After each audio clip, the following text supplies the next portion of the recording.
We all know that the words we use are only part of the story. Tone of voice and body language are all at least as important in putting across what you want to say. But how practically can understanding nonverbal communication help you?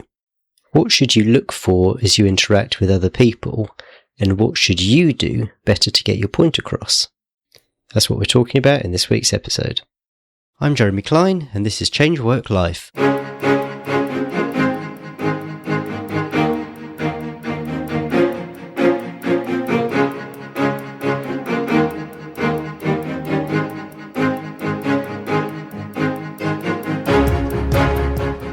Hello and welcome to the Change Work Life podcast, the show that's all about beating the Sunday evening blues and enjoying Mondays again.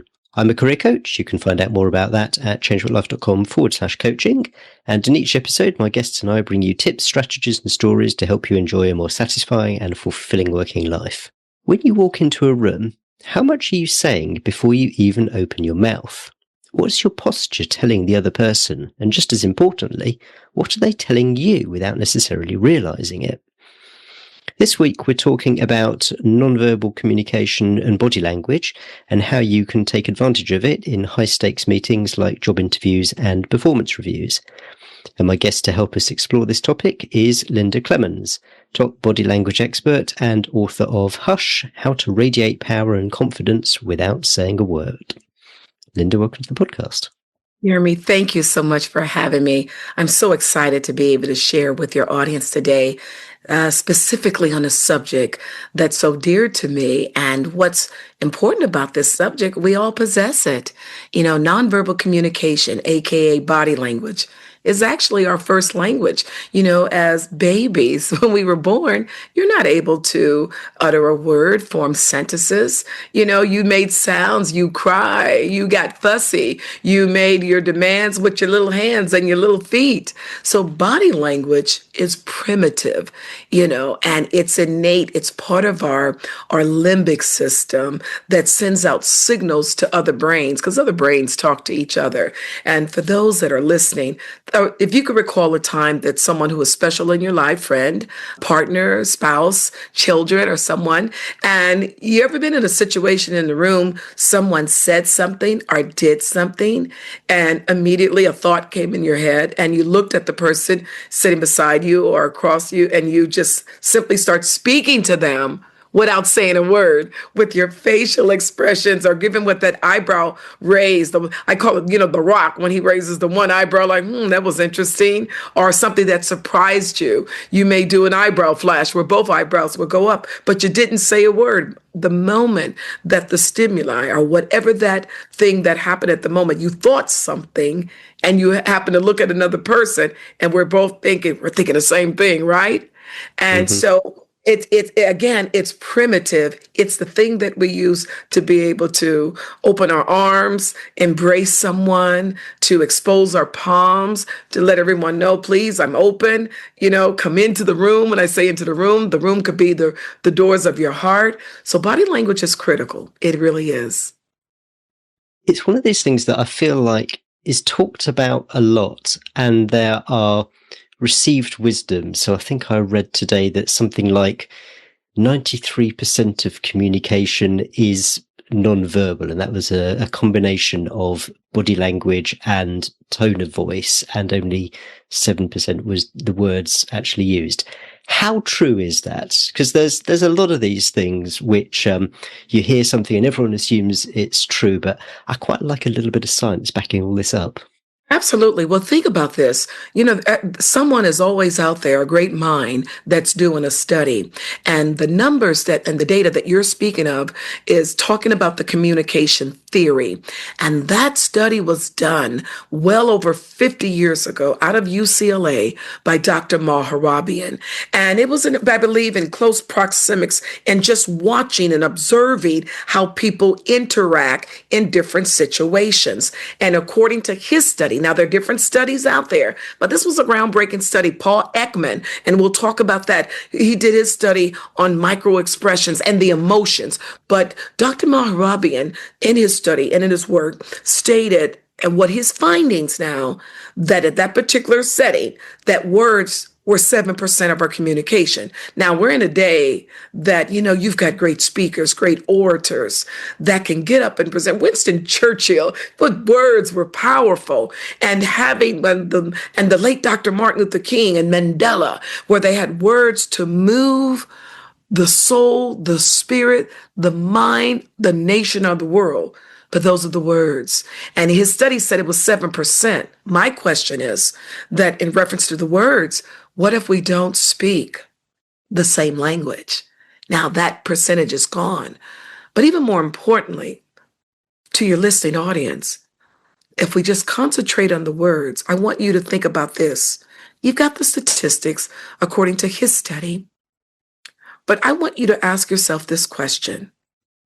Are the words that are coming out of my mouth, are they powerful or powerless? Are they poison or potent? Are my words passionate or passive? Your words are powerful.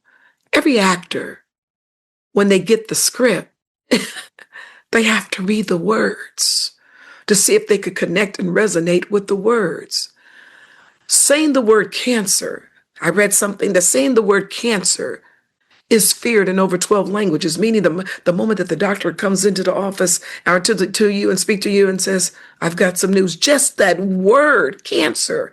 And another study, I believe it was a Harvard study, that said one of the most revered words in the world is mother, in addition to the sound of your own name. So here's the thing that I want to say about the words, and I'll go over the other percentages. What I want to say about the words, Jeremy, is this. Once they're out, you can't retrieve them. How many times that we had assumptions, we were wrong, we go barreling into someone's office and accuse them of something they might have said, and we found out that we were wrong. And at that moment, at that encounter, you were looking at the 43 facial muscles in their face, and you saw pain, you saw hurt, but you can't take the words back. You could apologize, but you can't take them back. So your words are important as to how you want the person to feel when they leave your presence. That's one of my goals. Every morning when I wake up, I do my affirmations, my meditations. For me, no judgment, I do my prayers. And then I ask my Creator that everyone that I come in contact with today, that they leave my presence better, Jeremy, and not bitter. And that could play a lot of part in my words. Then the tonality, according to the study on the communication theory, is 38%. 38%. So we all might have heard, depends on what part of the world you're from, you might have heard it once or twice. It's not what you say, it's how you say it.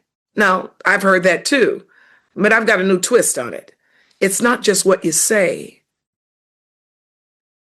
or how you say it. It's what they hear. So if those of you that are listening, if you just listen to my words and just imagine or visualize, for those that can visualize, because everybody in the world can't. There's a small percentage that can't visualize. So if you can just imagine what my body language would look like as I'm saying these words. And I'm going to give you 2 case studies. Just hear me out. Listen to my words. I saw Steve and Sandy at the mall the other day and they were alone. I saw Steve and Sandy at the mall the other day and they were alone. You heard the words. You heard the tone. And you probably imagine, wow, wonder how she's standing. What if she's sitting? Is she standing in a confrontational mode? But what are you thinking? Like, Linda, big deal. My malls all over the country. People go to the mall for shopping. But what if I said it like this? And even though you're not looking at me, you can imagine what I'd be looking like. If I did it like this. I saw Steve and Sandy at the mall the other day, and they were alone. Now watch. That Jeremy, same words. Same words. And Jeremy gets to see me. Same words, but the different tone, just from the tone alone. If someone is an auditory dominated communicator, they're probably thinking, there's a little something going on there. Okay. If you worked in corporate America, wonder if that was forbidden, that kind of fraternizing in the company. And what if that was forbidden? And then next thing you know, the rumors start going around the rumor mill and someone says, well, we need to get rid of Steve. Then someone else says, wait a minute, it takes two to tangle. We need to get rid of Sandy. Then someone else jumps in, well, let's just get rid of both of them. They broke the rules. And then another person walks in and says, wait a minute, they're brother and sister. And the poor get it late Larry says, oh my God, that's even worse. See, so what? So when we begin to imagine just the words, why am I telling you this about the tone? Because part of my other work that I do, Jeremy, I do training on sales hypnotherapy, meaning there are certain words that activate different parts of the brain. That's important to you if you're going to a job interview. It's important to you if you're asking for a raise. Because, one side, left side, logical, but it's connected to the opposite side, the emotional side of the brain. So where do I stand when I'm asking for a raise? Well, oh my gosh, that's how the science is behind this. So 7% words, 38% tonality, and 55%, according to the study out of UCLA, is our nonverbal communication. And as Jeremy mentioned earlier, you add the 55 and the 38, that's 93%. And one of my favorite quotes is by Emerson. Now, by the way, for those of you who are very detailed and analytical, logical, I have a tendency to add seasoning to different quotes. In other words, I'll clementize it. I'm going to take the license to clementize, but I did my disclaimer and did the quote by Emerson, and I'm going to clementize it, give you my seasoned version of it. And it goes something like this.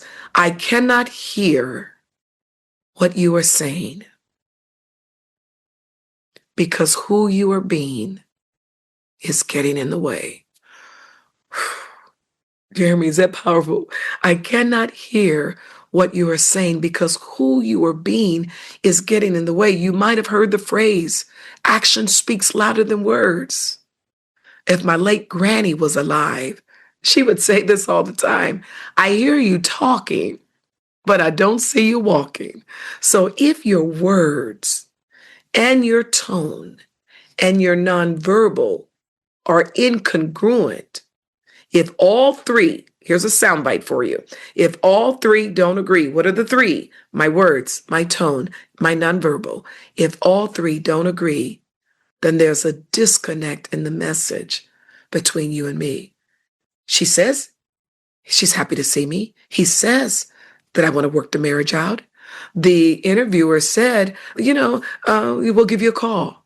You've got potential here, but something else is not right, even though they said the little 7% words. So when the words, the tone, and the nonverbal, if all three don't agree, then there's a disconnect between you and me. Now, someone out there's listening says, wait a minute, Linda. What if someone has disabilities, special abilities, gifted abilities, or invisible abilities where there may be a disability and you don't see? There's always exception to the rule. So yes, Jeremy, it's very important. So how much of this can you rely on the, oh, everyone knows that? So I absolutely get that you may be in a conversation with someone and something might feel a bit off, but is it as obvious as things like, oh, if someone's got their arms folded, then that means that they're going to be resistant rather than, I don't know, they might just be a bit cold? Or I remember one about, like, if two people have got their legs crossed, if they're like the crossed legs are towards one another, then that shows something about the way they feel about it. I mean, how much of this is actually true and how much is this is kind of like old wives' tale cliche that isn't actually true? So think about this. Let's talk about what's natural, what's primitive for us, and let's talk about perception. So I'm going to give you a mini course. And of course, for those that the additional information and resources, we'll provide that a little bit later on for you. So I'm going to give you the 3 C's of reading nonverbal communication, body language. But before I do, I want you to make note, and I know when you listen to this show with your magnificent hosts, that you all are taking copious notes. Now, I know some of you are probably on your laptop or computer and you're typing. The reason why I want you to write down the notes, because it goes back to the primitive stage that your brain will seek out that's important for its survival. And the moment that you hear something, that's why you write it down. When you write it down, you own it because you're connected to it.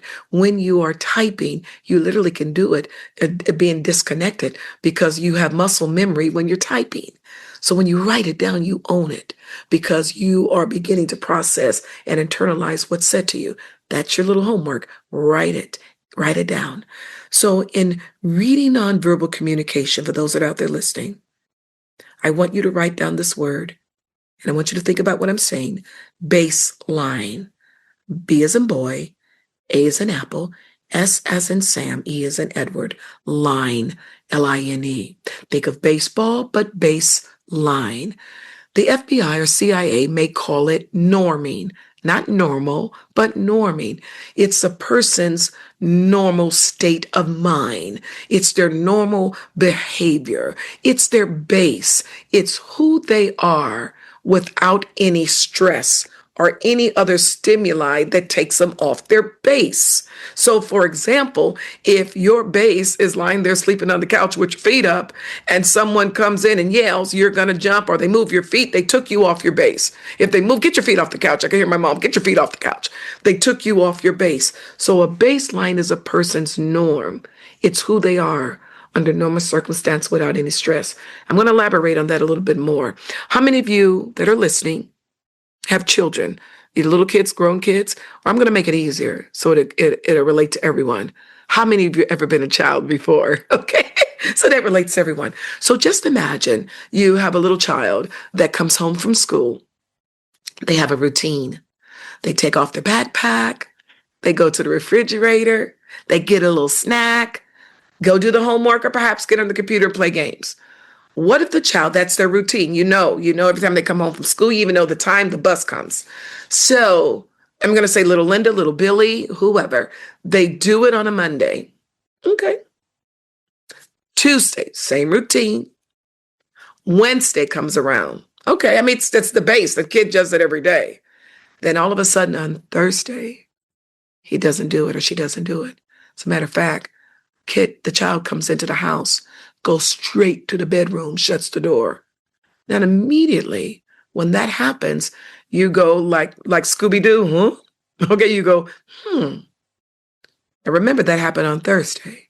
Okay, you brush it off. These kids, anything can happen in school, whatever. Then the child does it on Thursday and Friday. And then something happens on Saturday.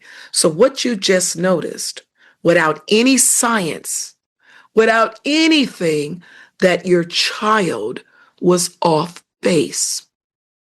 So tell me, if you're out there listening, how many of you know your best friend, your mate, your husband, your partner, your spouse, someone you know or care about, respected, you know for years. When you call them up, say, hey, what's going on? How's it going? And they respond, yeah, everything's going okay. No, it's not. You're not even in front of them. You're not even on the video phone. You're just calling them up. How do you know? How do you know something's wrong? Because you know that their tone is off base. So it is so important for those that are listening. Begin to master and build the rapport so you know another individual's base who you work with. The worst thing that can happen, Jeremy, if you lead a team. And this has happened to some of my clients before, that they couldn't understand why all of a sudden their number one producer all of a sudden just hit bottom, and they're not even understanding it. And the next thing you know, the top producer just out of clear blue takes a leave of absence. And so the boss was saying, I don't know what's going on. I mean, he was our top producer, she was our top producer, and just went flat. I don't know what's happening. People got to get their head in the game. And then another coworker will look, aren't you aware? Did you hear what happened? They lost a loved one, or this happened. And then you're the boss, been working with this person for years. and you didn't notice that there was a change in their baseline. So the greatest thing that you can do to take your communication to the next level is to be so present, be 100% present in their presence so that you know their norm. You want to know the norm of your kids, your loved ones, your friends, so that when they're off base, it signals to you something's wrong. So baseline is very critical. Now, in reading nonverbal, your first C, 3 C's, is clusters. Reading them in clusters. And when I use the word clusters, because you may be listening to me from all over the world, and the word that I'm using may be a different terminology for you. So when I use the word clusters, more than one incident, so more than one movement. So if I'm sitting here in front of you, you walk into my office, or if I'm doing a presentation, let's do it this way. If I'm doing a presentation and you all can see me live, and I come on the screen and my arms are folded, your perception is your belief, whether it's a fact or not. Please write this down. It's going to be very critical. It is one of the problems and the biases that causes hate, racism, all this in the world. Your perception is your belief, whether it's a fact or not. So if I'm standing there doing the presentation, my host just gave me a wonderful introduction. And I come on the screen and you see me welcome and say hello with my arms folded. And I say, oh, I'm so excited to be here. You all, let's get started and we're going to have some fun. My arms are folded. Some of you may take offense to that. Some of you may walk out the door and says, I'm not going to listen to a speaker who is closed off. She has one of her power zones closed, and we'll talk about that, because my arms were folded. And listen to me carefully.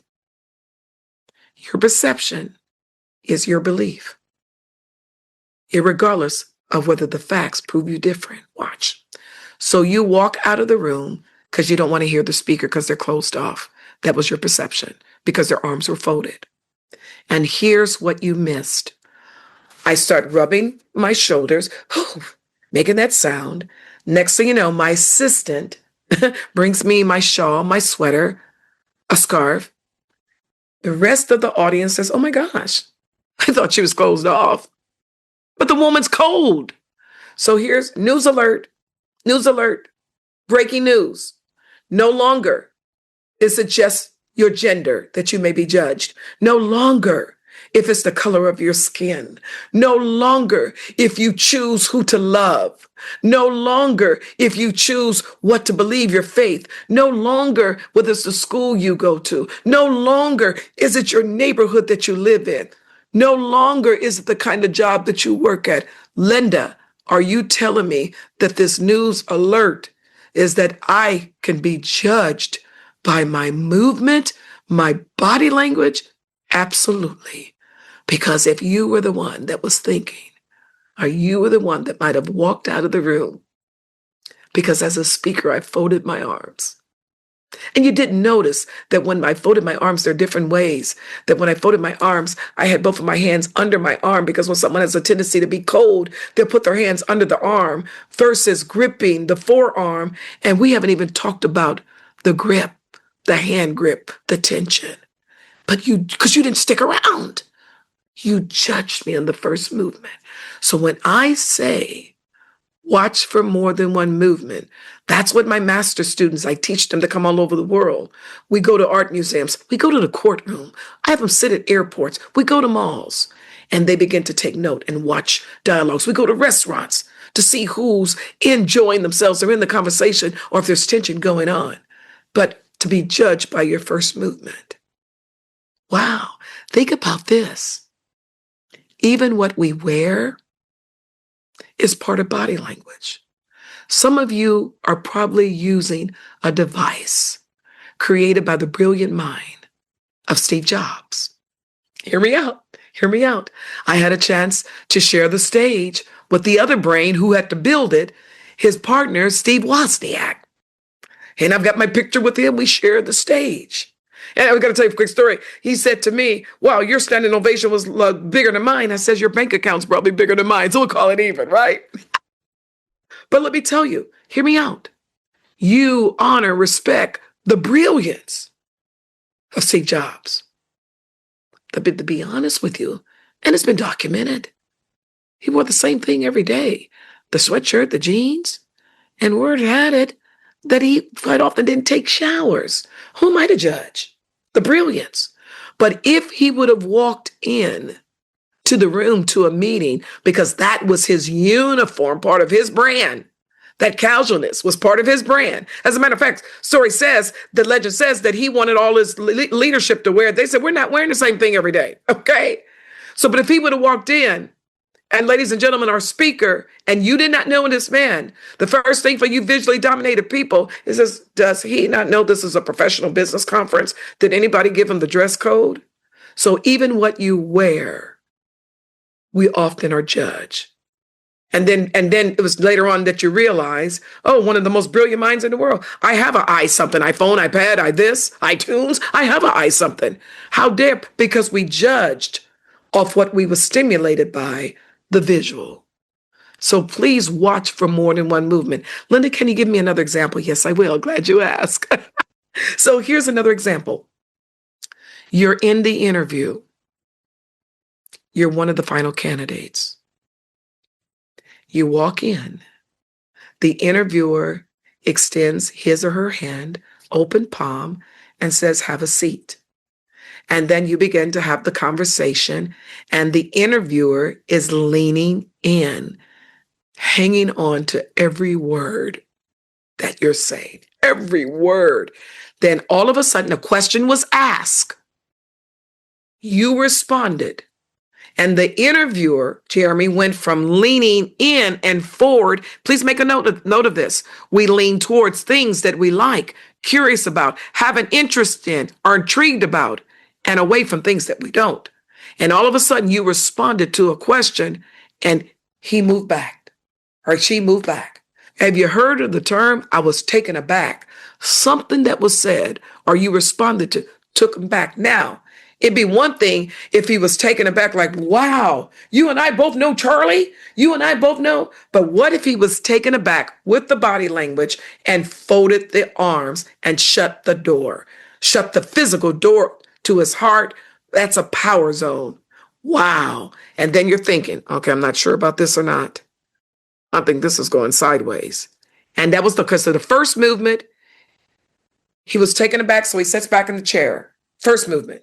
The second movement, he folded his arms. Okay, you're thinking, please, please, please, please. Man, I want this to think what I'm thinking it is. And then, the final movement. He takes both hands, slaps the top of the desk. Okay, thank you for coming out, and I appreciate you. Oh my gosh, the three movements right then and there, whatever happened in his mind, he made up his mind that I wasn't the one. I'm not going to get the job. How did you know you're not going to get the job? He didn't even say it. He said, we'll get back with you. When he slapped his hands on the desk, this is, okay, I'm done. I'm final. And you all do it unconsciously. So read them in clusters. The second C, I get a little excited. By the way, if you were to come to my house to eat, I'll probably feed you everything. I love to feed you and give you information. So I'm feeding you intellectually. The second C is congruency. And I spoke about that earlier. The words, the tone, and the nonverbal. So always remember this.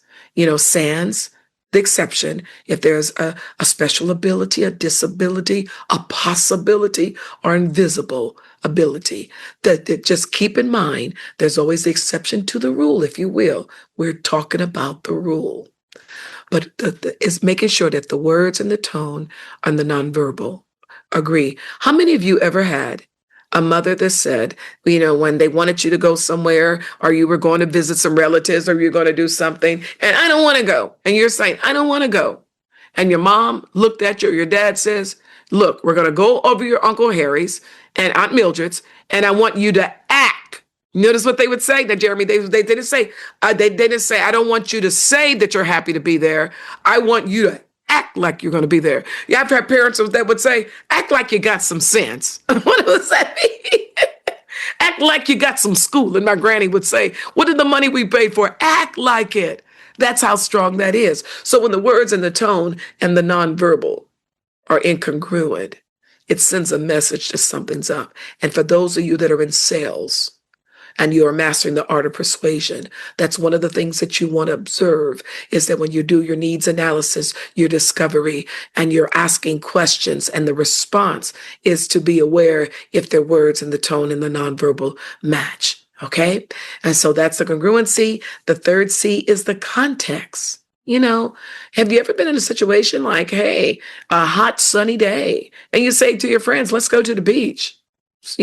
Very warm outside. Let's get into the waves and let's have some fun. And then you see somebody walking on the beach in winter gear, or in a fur coat. I don't, if it's real fur, faux fur, I don't want to offend anybody, but it's out of context. It's out of context. So if we were all going to take a long trip together, if I'm coming to Europe to visit you, coming somewhere in the world, and say the flight is 10 hours, 14 hours, I've been on flights that were 25 hours, and I'm taking a long trip, would you be suspicious if we all show up at the airport together? All of you have luggage, you have carry-on bags, you have little snacks, and I show up with no check-in luggage, no carry-on bag, and I'm a little jumpy when you're talking to me. First of all, it's all out of context to take a long trip and have nothing. So these are the things, these are nonverbal cues that sends us the signals. And of course, I'm going to give you all a bonus C, because this show is fabulous. And the bonus C is culture. Culture. And when in Rome, do as the Romans do. You don't want to stand out. You actually want to fit in, because you may be doing gestures and signals that may be inappropriate. In the United States, I'll say, hey, my hand, by the way, I'm doing a little fan motion, and I'll say, like, keep this between you and me. I'm gesturing to you and pointing back at me. Keep this between us. Perhaps if I'm in the United Kingdom and I tap my finger beside the nose, keep this between us. But that same tap can mean something different. In Italy, can mean you're in trouble. In the United States, doing business, we expect you to have eye contact with us, 78 to 85% of the time, because some people think, oh, for some reason he or she's not looking at me, something shady is going on. We never think about the person maybe tuning an ear. 72% of the people in the world, when they're really listening to something deeply, you'll see a slight tilt of the head, and they're tuning the ear because they're trying to take in internally what you say. But if you are a visually dominated communicator and you're looking at me, you're going to automatically assume you're biased, because you're visually, I'm not looking at you, and you never think that maybe she's auditory and she's listening to me. You notice when people listen to their favorite tunes, you notice, and you probably never thought about it, they're tilting their head, man, that sound, I'm liking it, because they're taking it all in. Wow. Eye contact. If I was in Asian cultures, Japan, prolonged eye contact could be deemed disrespectful. They look at the dimple in the throat called the suprasternal notch. India, what we do is hello and nodding our head. In the United States, up and down. It's different in India. So culture is respecting our differences and celebrating them and understanding to be able to build a rapport.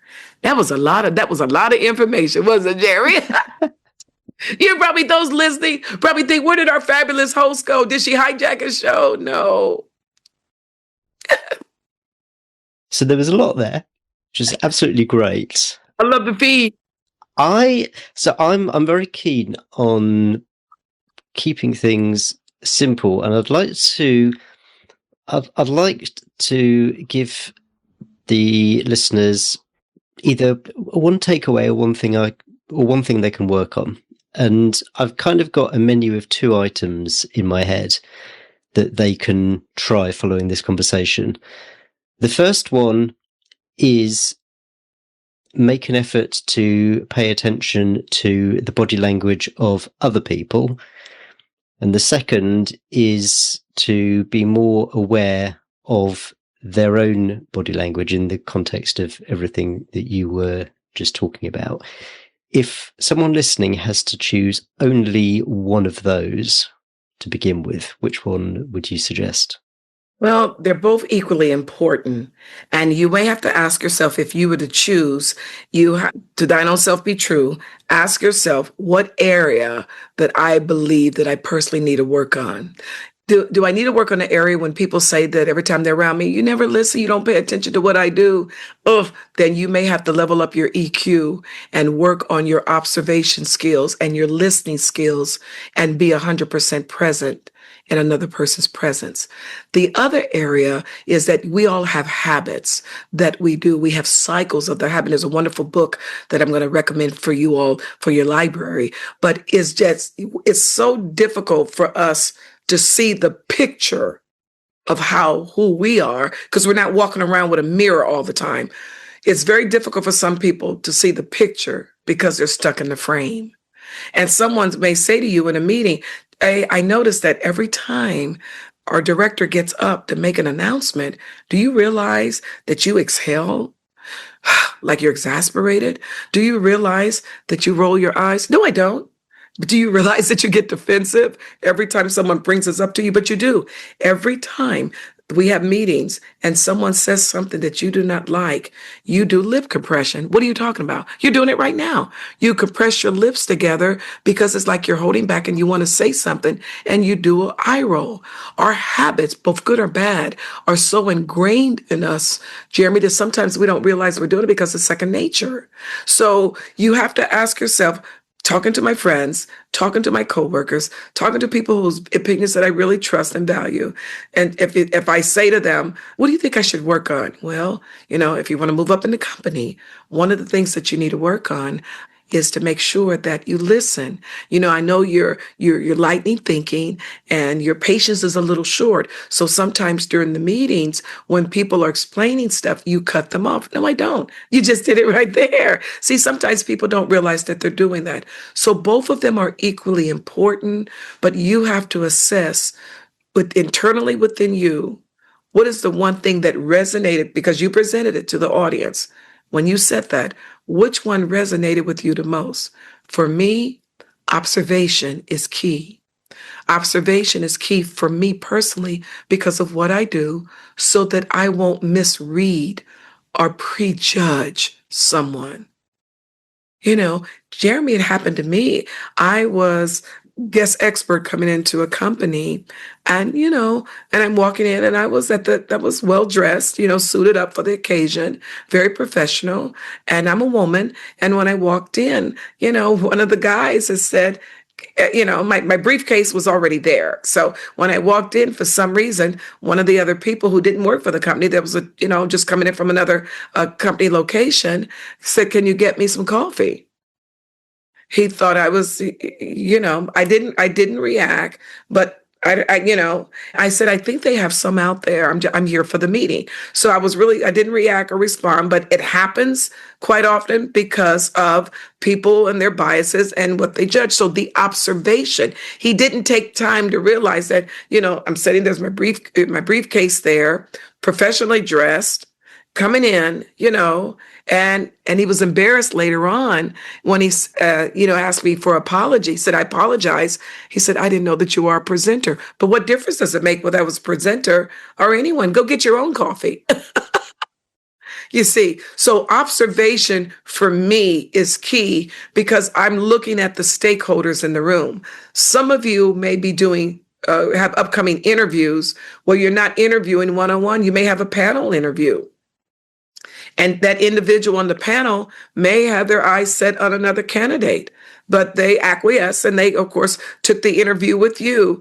And you have to be able to observe their language. You have to acknowledge everyone that's on that panel interview. What happens if you're wearing colors that are the sorority or fraternal colors of one of the panelists? You unconsciously created an instant rapport right there with that individual because of the colors. Okay. But what if the colors that you're wearing are the opposing team of the sports team? You could also create a bias that instant right there. So just having an awareness of how people respond when you enter the room. I'm going to ask you all this question here, and you tell me which one you think is important for you to work on. How do people react when they see you coming? How do people react when they see you walk into a room? How do people react when they see you enter the room and they know you're coming in for the meeting? How do people react when when it's open for contributions and sharing information and when it's your time to speak? Do people turn their head and look away? If you want to see or understand if you're a real leader, I hear leaders call themselves leaders all the time. You are not a leader when you call yourself a leader? You're a leader when your people call you the leader. How do they respond? How are you a people magnet or people repellent? And that's the thing that you could think between the two. What do I need to work on? I need to observe more how people feel and how they react when they're around me. I need to observe how they feel when they leave. You know, do people defy gravity when they see you coming? I take time sometimes to speak to elementary kids, to go in to give back to them. And when the teacher says, guess who's coming to our class? Eyebrows go up, eyebrow flash. Guess who's coming to our class? And when I walk in the room, Linda's back. They defy gravity. They jump up and down. How do people respond when they know you're coming? And that way you can decide which one you want to work on first. Jeremy, I challenge them to work on both. Both, because they're both what you gave, both are equally important, but choose which one you want to start on first. I feel like I'm going to say the word easier and I'm going to regret it, but that it's easier, but without being easy to concentrate on noticing what other people are doing because it's, and I'm going to say it's passive, which I also don't mean, but it's more about focusing on the other person. Whereas I feel like if you're actually sort of focusing on what you're doing and suddenly you're aware of where your arms are going, you're suddenly aware of where your facial expressions are going, you're suddenly going into like analysis paralysis. What am I doing? What am I doing with my hands? What am I doing with my legs? What am I doing with my feet? Everything, all that kind of thing. That feels like it's the more challenging piece. So for someone who wants to start on their own personal body language and improve that, whatever improve means, where's one place that they can start?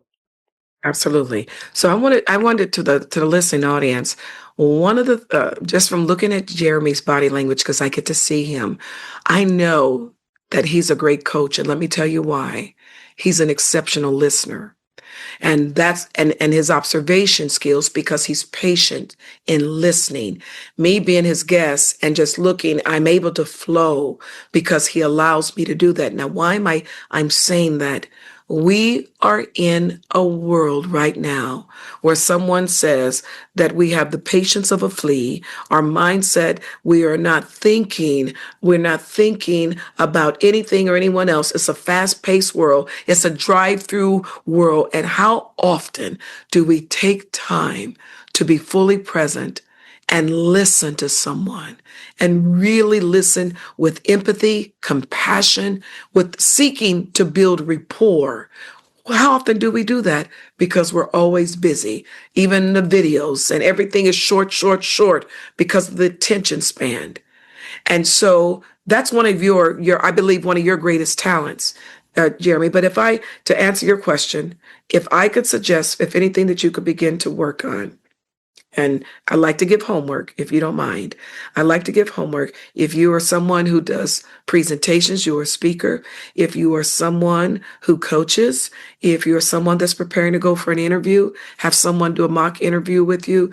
And I want you to create a self-awareness. And that's one of the key things in emotional intelligence, create a self-awareness that when I go through different emotions, and I'm feeling a certain way in different situations and environments. What is my emotional state at that time? So if I'm laid back, cool, calm, collective, and having this interview, and then all of a sudden the power goes off, and then I'm reacting just going crazy. Where does your emotional trigger change your physical state?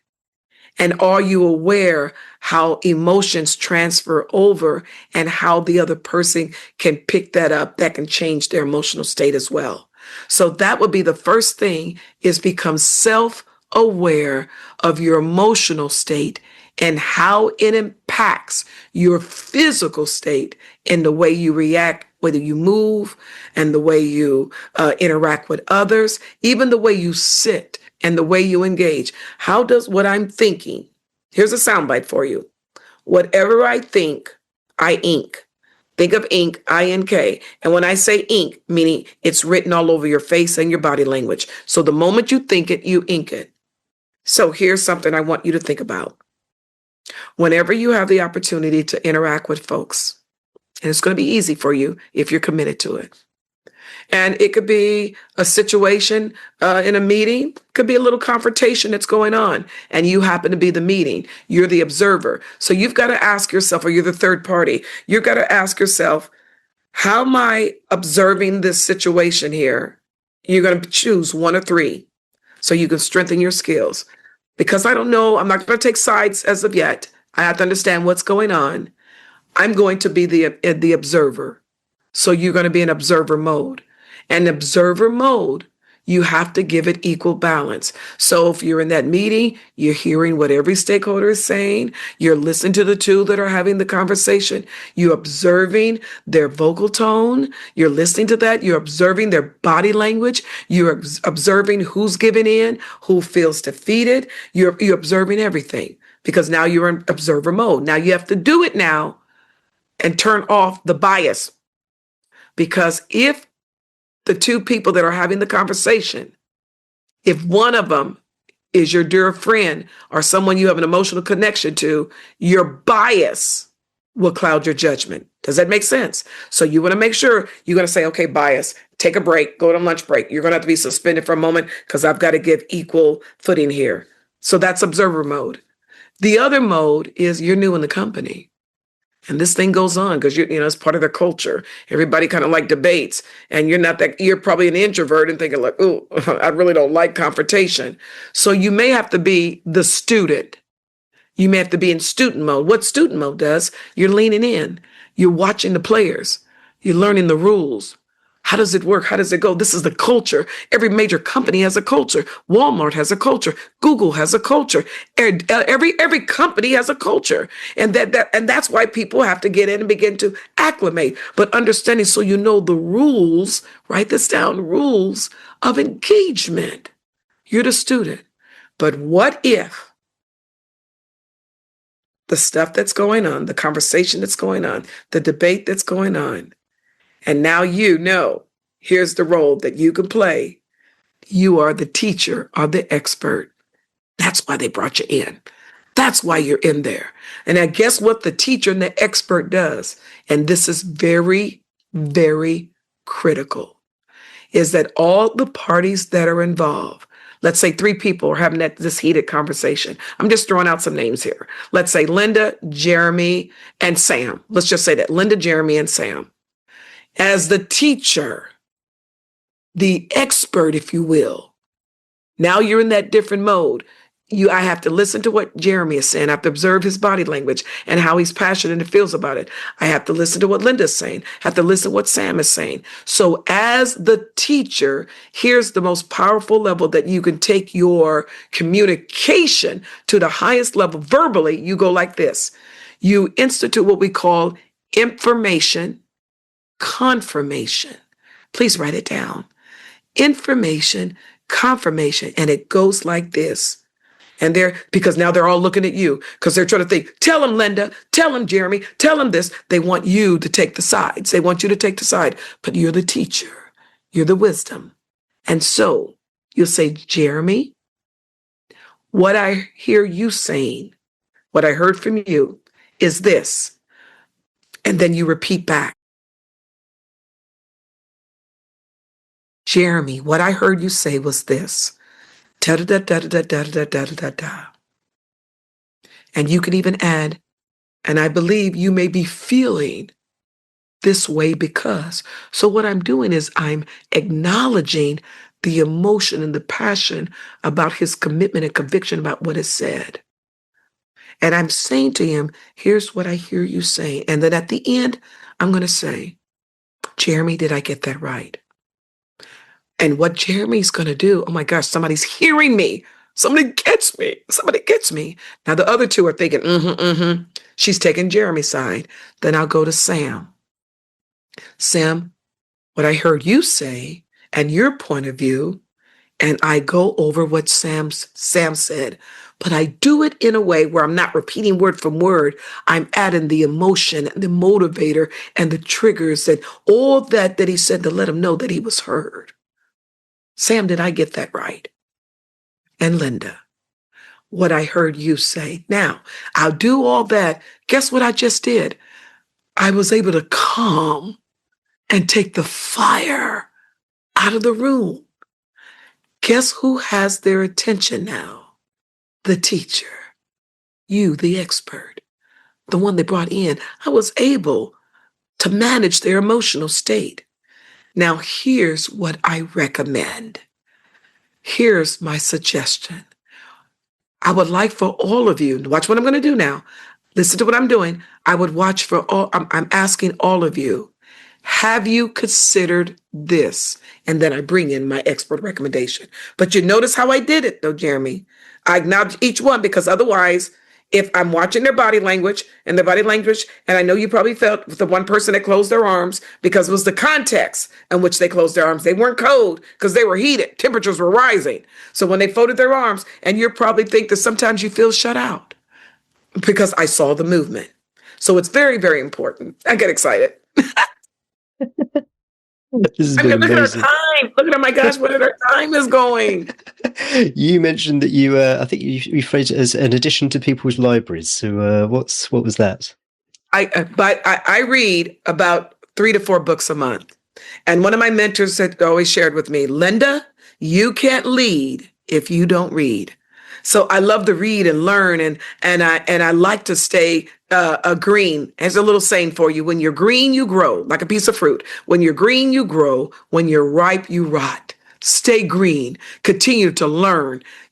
But there's a book called The Power of Habit. It was a New York Times bestseller book by Charles Duhigg, and he breaks down the science of why we do what we do. He breaks down the science and the cycle of a habit of the superstar Olympian. What is the difference besides a few seconds, a mile, a jump, between a gold medalist and the one that won the bronze? He breaks down the habits of the cycle and how you could achieve success in your life if you're able to identify that cycle and the power of habit. I love that book. Charles Duhigg, D as in David, Uhigg. Get the book. The other book, I love the late Dr. Wayne Dyer. One of his quotes would be, open to everything, be attached to nothing. And this book been around a long time. The Power of Intention. And if you just put that in your library, put them up there with my book, Hush, How to Radiate Power and Confidence Without Saying a Word, I'll be humbled and grateful. And where should people go if they want to find that? You can buy it at bookstores everywhere. You can, of course, go to the largest books retailer, Amazon, and you can buy it right there online, or go to my website, B-U-Y, Hush, Hush, book, BOOK.com, by hushbook.com. Link is always in the show notes. Linda, a masterclass, which I was going to say I wasn't expecting that, but that sounds awful. I knew I was going to get something good, but I wasn't expecting quite the level of masterclass. So thank you so much for coming on the podcast. Thank you for having me. I so appreciate it. Okay, hope you enjoyed that interview with Linda Clemons. One of the tips I liked the most was noticing things that are off base and looking for more than one incident, clusters as Linda called them. It's not enough just to focus on one action, like folding her arms, for example, but to look at multiple changes in body language, as well as comparing them to what you already know about the person, if it's someone who you already know well. Working on that observational skill, so you notice when someone is behaving subtly differently, that's a really important and useful skill, especially in the workplace. You'll find the show notes for this episode at changeworklove.com/221. That's changeworklove.com/221. And you'll also find details of some of the coaching I offer if you go to changeworklove.com/coaching. I'm by no means an expert in body language or nonverbal communication, but communication is something that comes up a lot. If you're finding that you're having run-ins with colleagues, or maybe you've been told in a performance review that your communication is something you should work on, that's definitely something that I might be able to help with. So if you'd like to find out more, go to changeworklife.com/coaching and book a complimentary, no obligation introductory call with me. There's another great episode coming up in 2 weeks' time, so if you haven't already, subscribe to the show so you never miss an episode, and I can't wait to see you then. Cheers!